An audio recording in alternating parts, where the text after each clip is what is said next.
Thank you, folks. I'm Juliette Kleitz. I'm the production manager here at the JCC Manhattan. I'd like to invite Maya Dreifuss up to the stage, writer and director. Maya, thank you so much for being here. I can probably speak for everyone where you're on the edge of your seat for a lot of this movie, and it's really a fantastic murder mystery, thriller, lots of genres, and somehow we connect really well, like so deeply with these characters as well. You know, Daphne being this intelligent, strong, leading woman. How did this idea come to you? How did it all begin? I asked myself why weren't there thriller in the Israeli cinema, and now I know the answer. I will tell it later. But and I said, why shouldn't I make a thriller? And why should it not a thriller, a detective drama? And why should it be with a leading role a woman? You know, and not. I see in the cinema a lot of men detective, and I wanted my character to be a woman. And so I decided I will go on this journey, and I thought, how will this detective be? And that's how I portrayed her. It all started when you're trying to write a thriller or detective, you're writing a riddle. You need to write the mystery and also solve it. Mm-hmm. So it's kind of strange because I start by planning a crime and then I need to understand who did it. So it was always like and also when you write a crime, it's like you live in you suspect everything. Everyone who's walking near you just, I suspect him. so that's, and you're becoming, you try to think of the mystery and you said, how will it start? How will it start? And then I went to buy milk for the coffee and I went with my bike, and in my bike there was a phone. I said, a phone.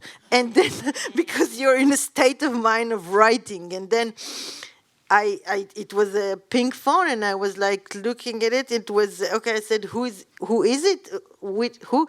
I will bring it back, and then I opened. I looked like the forefather as like in the film, and I called and I said, "Hello, your daughter's phone is me." It said, "Daughter, whose daughter? I don't care about. I don't know." And I said, "Okay." Oh, okay.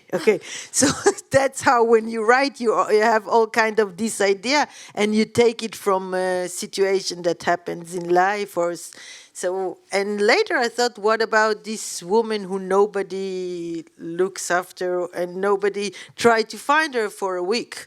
And I told you I will ask you question after the film. I always stand in my word.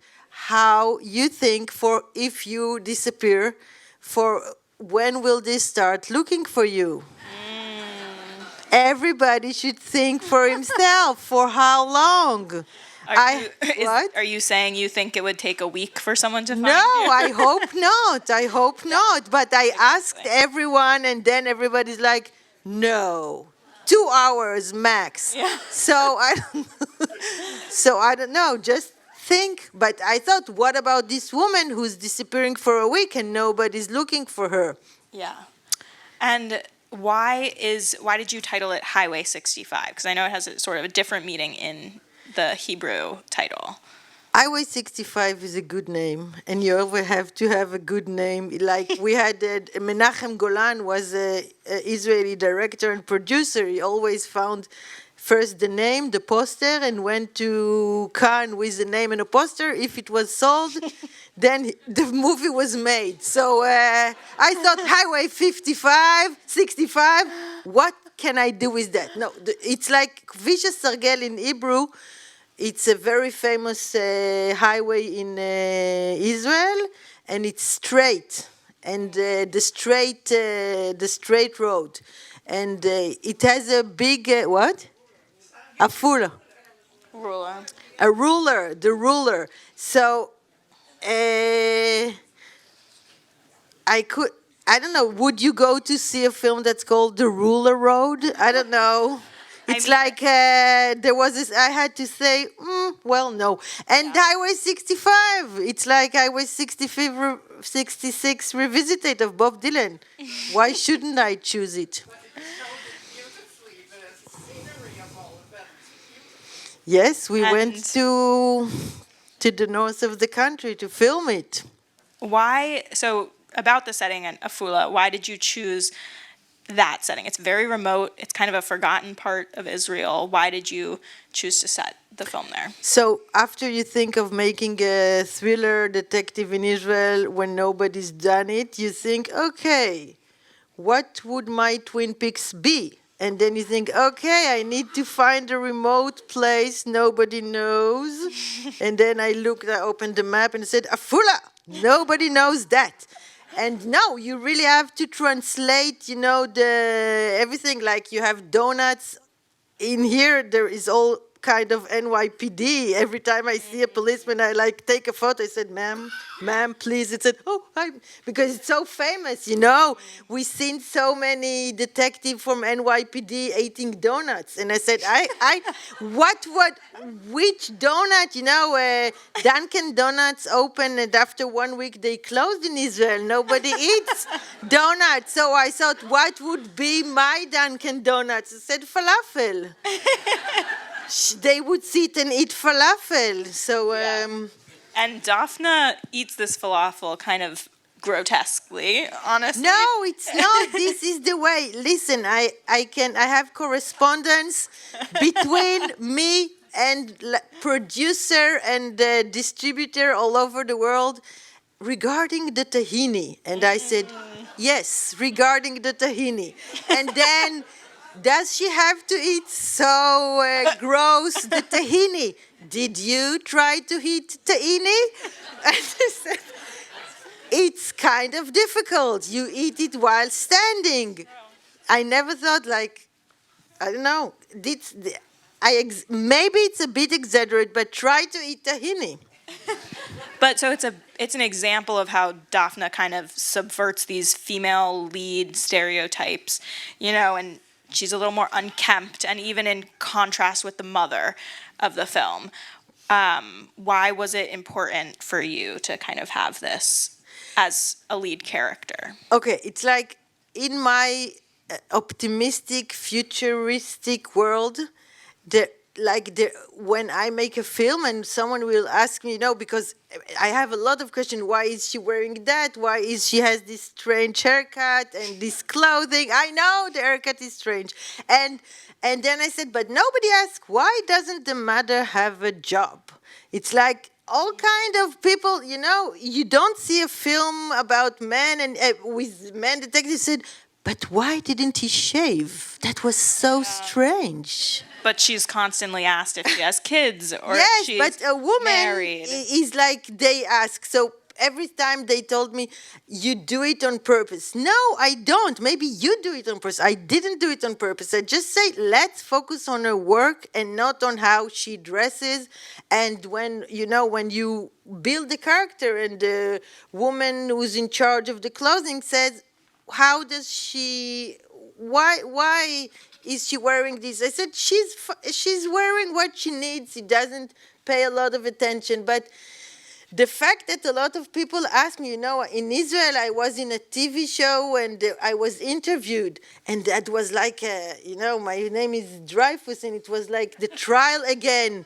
Why did you make her look so bad? I see her, she's so beautiful. Why? And I said, I don't know. I just did. Thank you, yeah. Okay. Can you talk a little bit about Daphne's relationship to Orly? Because it's so interesting. They never officially meet except in a dream sequence, and she's quite obsessed with her and is determined to find her. And she's really, at times, the only one looking for her.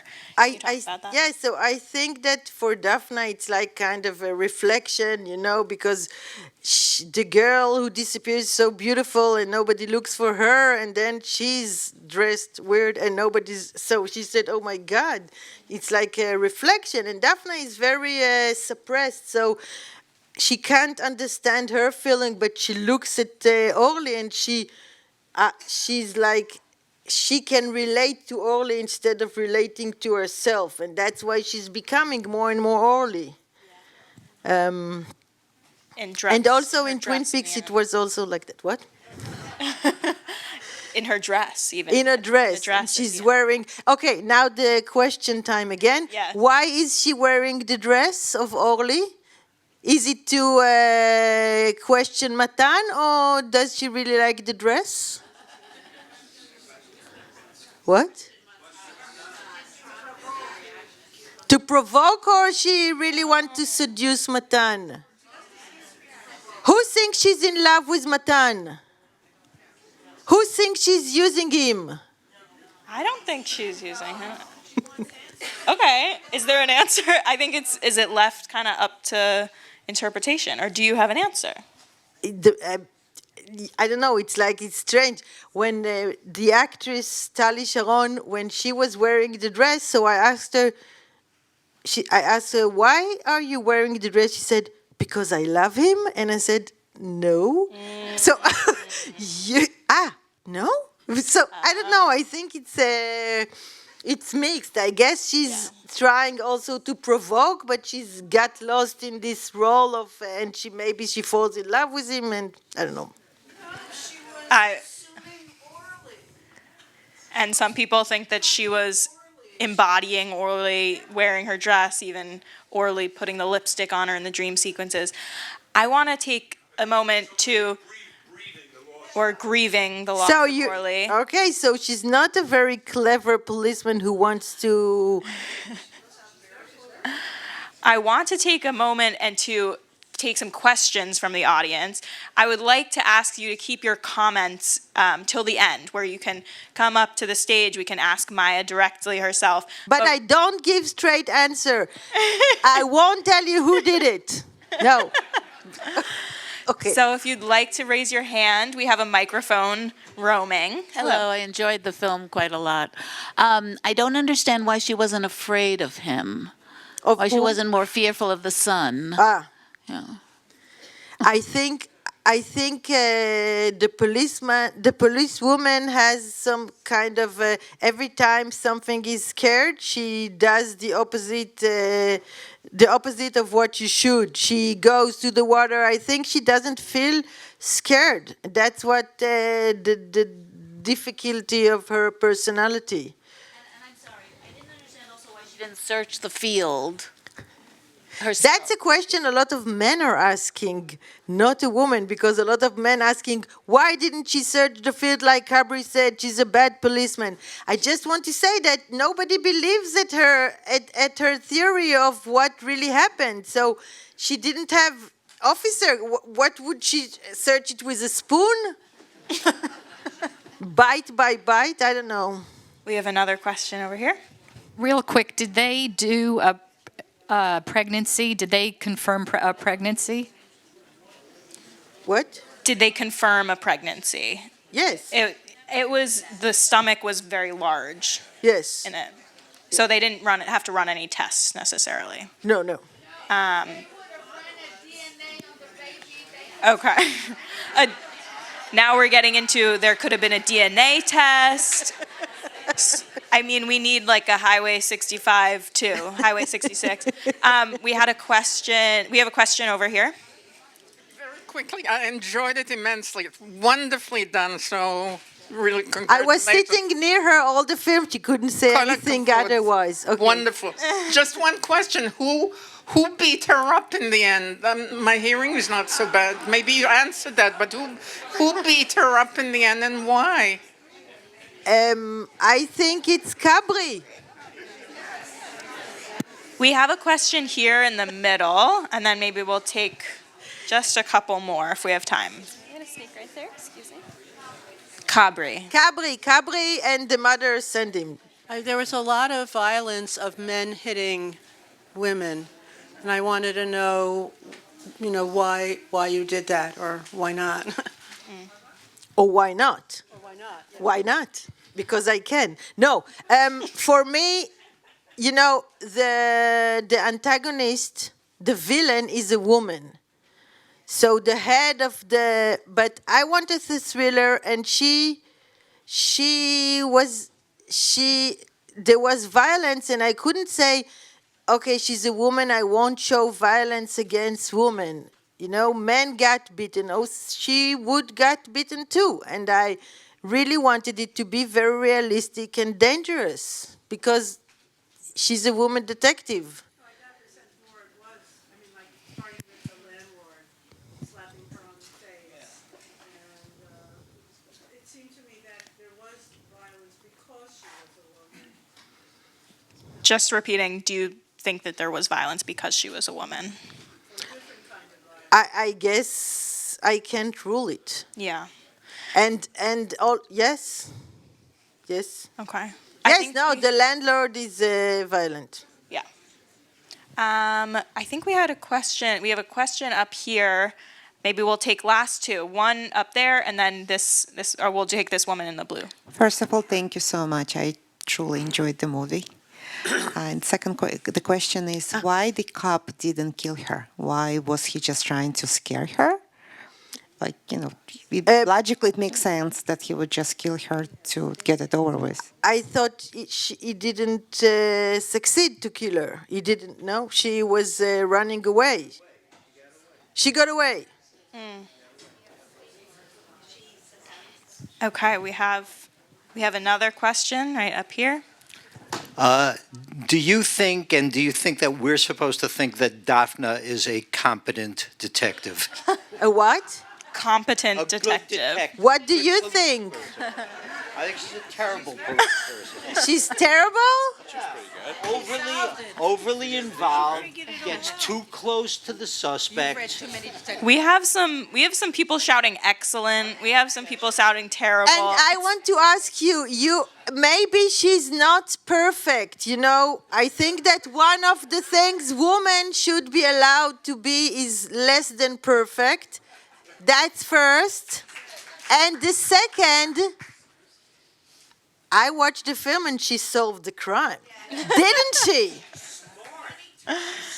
Yes, she's smart. Okay. Okay. But I just want to say that you don't have any proof that any other cop would have solved the crime. And no one else did. What? Yes, so Idan was Idan is perfect. That was just a question about the casting of Okay, Matan but I Idan. think people are. But thank you so much, Okay. Maya. I really appreciate you joining us. And thank you for joining in on the conversation. Up next, we have the Shoshani Riddle, if you would like to join us. And yeah, thank you very much.